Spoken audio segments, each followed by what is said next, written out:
Ravens offense. Greg, when you step back and look at this AFC North, Baltimore and Pittsburgh, their rivalry now really for a couple of decades has in so many ways defined this division, and they set the tone for everything that happens when you are in an AFC North game. And you talk about divisions having identities, they have their culture. Really at the top, Baltimore and Pittsburgh kind of want to play a similar style game, strong on defense, great run game. Obviously, Baltimore adds the extra element with Lamar Jackson. To me, the fascinating team, though, is what kind of jump can we expect, Mike, from the Cincinnati Bengals? I agree with you, because if you think about the toughness and the physicality, Cincinnati can put up points in an electrifying fashion, and even the one year Cleveland was up near the top of the division, they did that as well. But you come back to the defensive side of the ball, and when I look at these teams, Greg, I just think, man, these are defenses that can stop anybody in the league, and that's where you've got to invest in this division.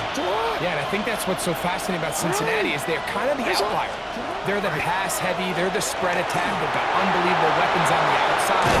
Obviously, Joe Burrow, quarterback. But it was the defense, and you said it, their inability to be as good on the defensive side of the ball as Baltimore, as Pittsburgh, traditionally, but especially last year, is really what allowed them to be the odd man looking in when they missed the playoffs. So I think if Cincinnati can just improve a little bit on defense, they have the offense. Trying to get away, but he will not. They finally run him down. Greg Russo taking him down for the first sack of this new campaign. Bateman is the motion man. Second down, Jackson. That one to the sideline is over everybody, but now a penalty flag will come in. They may get him for grounding.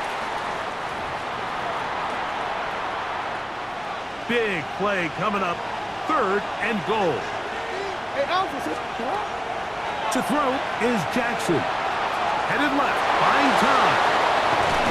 And he's going to be taken down as we hit the 2-minute warning here in this first half.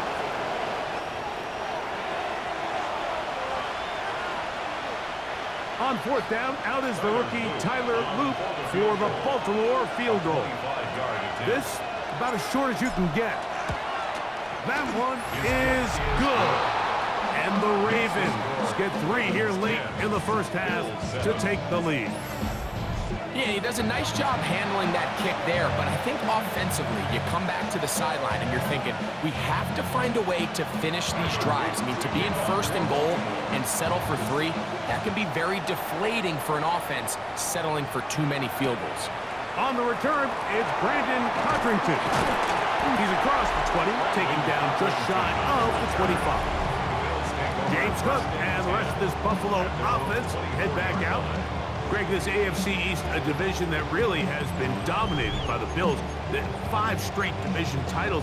It's hard to see who can knock them off that perch right now. Yeah, and I think until someone decides that that's going to change, I think you just have to assume that Buffalo remains the king of the East. And I think when you look at the bottom of the division with the Jets and New England, they're clearly in a rebuild, young quarterbacks, new coaching staffs, trying to kind of get themselves out of the bottom of the division. Miami seems to me, I don't know if they're ready to compete necessarily with Buffalo directly, but Miami is a playoff caliber roster, a playoff caliber team. They've showed it in years past. So if anybody's ready to compete, I think it's Miami. I just don't know, Mike, if they are ready top to bottom over the length of the season to get enough wins to keep pace with a team as good as Buffalo. And 2 new coaches at the bottom of the standings last year, the Jets and the Patriots. And Greg, both guys who played for a long time in the league and bring a certain amount of toughness to the top of the organization. Oh, absolutely, and it was very clear exactly what New York and New England were looking for. They wanted culture setters, right? It wasn't about getting the fancy play caller. It wasn't about the X's and O's. They needed to establish an identity and a culture of excellence and of winning. So no question, Mike, there was a very clear mission, a clear path to landing on Vrabel and Aaron Glenn, and they think they have their guy for the long term.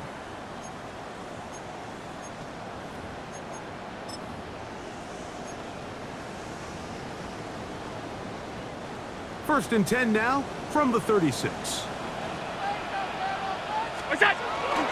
On the handoff, this is Cook. He'll struggle to get back to the line of scrimmage. if he gets a yard out of that one, it's second down. A gain of a yard brings up 2nd and 9. Play action now, and here's Allen. To the left side, it's caught by Shakir. And they will take him down at the 20-yard line. That's his third catch of this first half, and good enough for a first down. 1st and 10 at the 20-yard line. On 1st and 10, it's Cook. And not much there. Good defense. Held to no gain. The best linebackers at this level, Mike, they have all the physical attributes. That's a given. But it's really their instincts. It's their ability to dissect and predetermine where the ball is going before the ball is even snapped. And he's going to somehow manage to get back to the line of scrimmage. But that's it. It'll be third down. That last sack is exactly why defensive coaches preach over and over. Just play the next down. Just continue to make them snap the ball again.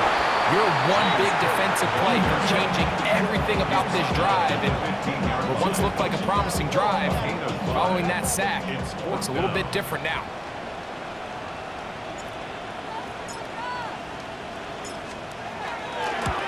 Raiders kick is good. And the Bills will tie this game up here late in the first half. Okay, Mike, thanks very much. Scott Hansen here with an abridged version of the halftime report.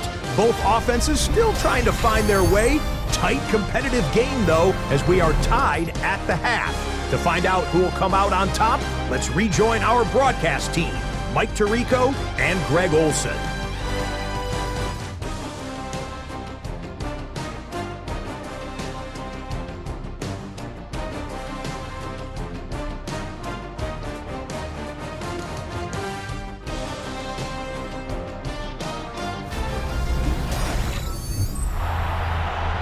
Scott, thank you, my friend. Back here on EA Sports as we count down to the kickoff of this second half.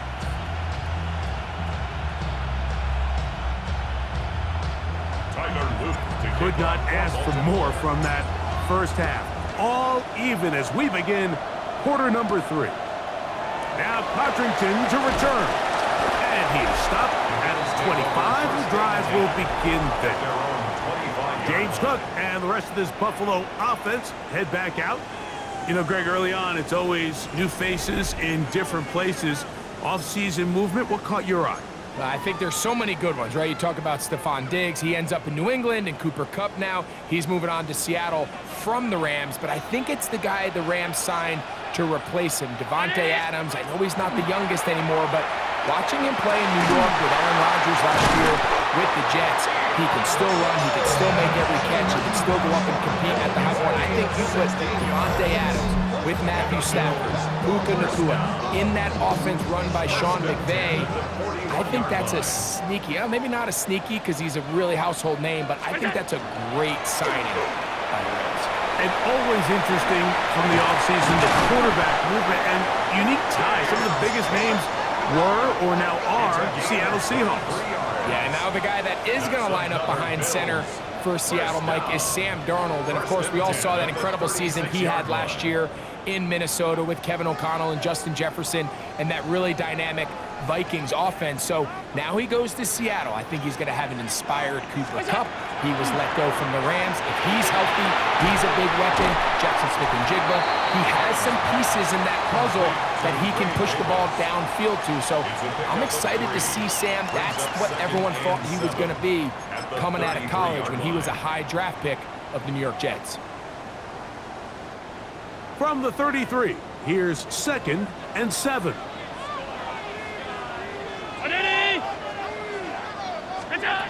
From the gun, Josh Allen. That's going to be incomplete. Good work by the defender. Bodied his man up. Wouldn't allow the catch. It'll force third down. Down and 7.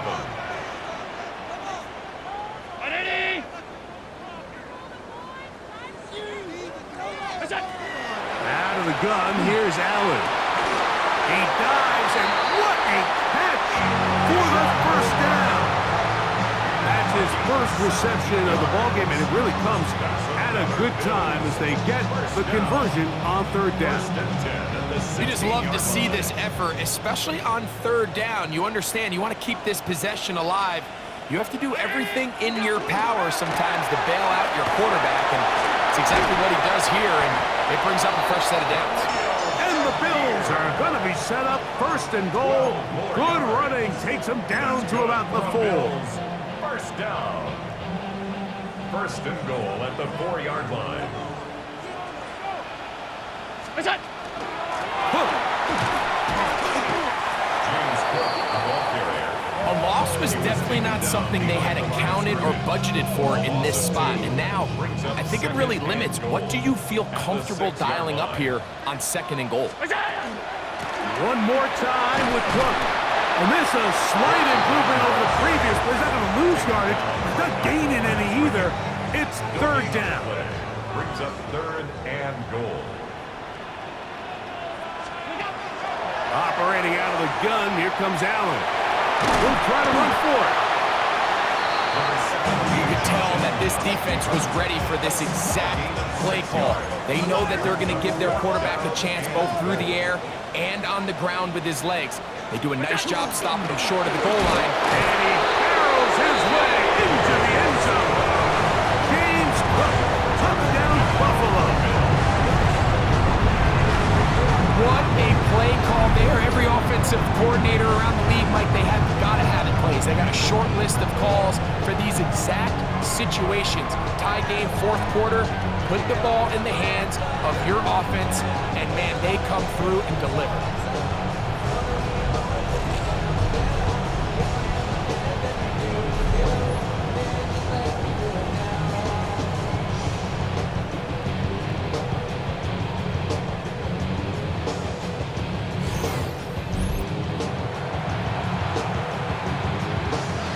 Prater tack on the extra point. The kick is good. And the Bills go up by 7. It is now 17-10.